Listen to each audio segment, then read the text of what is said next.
Entertainment too like brothers. Anywhere you there you turn vibes like feathers.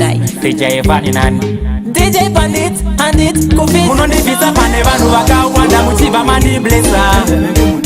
Munondirata vanhu vaza kundikisa vachida kundimisa. Munondivisa pane vanhu vakawanda muchibva mandiblesa. Munondirata vanhu vaza kundikisa vachida kundimisa. Ndozviti ndakaipa yakaipa ndimi makazvigona se pachipote rurimi tombotivhana hapo sakariski haimbo ndakabata rifle tovoratidza ushingi banditi ndibereke gaiva kiti uri chengete crown yavanayo vaiterere ndumepo hatu bebere veni kupi kumunda une fence patani ndinaro ndinatenda ndandivisa pane vanhu vakawanda muchibva mandiblesa. Munondirata vanhu vaza kundikisa vachida kundimisa.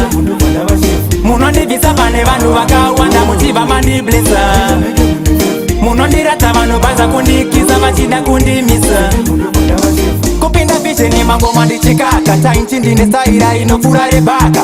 Avandimise chakanaka aurungwe mukaka ndengoma dzinosvaka ndandidzo dzamamamirira tijetoni vapindira vasiya mapoto kumba muchasvika achirira fani imbondirizira vanhu vakandimirira vakamirira gaiva hanzi rimbotiimbira ulalala o menge mune vevi ulalala o ndobanda vachefu ulalala o menge mune vevi ulalala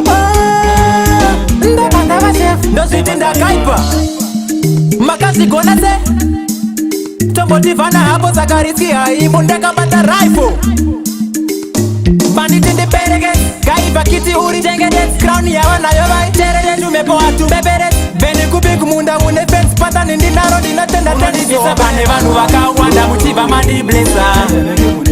Munondirata vanhu vaza kundikisa vachida kundimisa. Munondivisa pane vanhu vakawanda muchibva mandiblesa.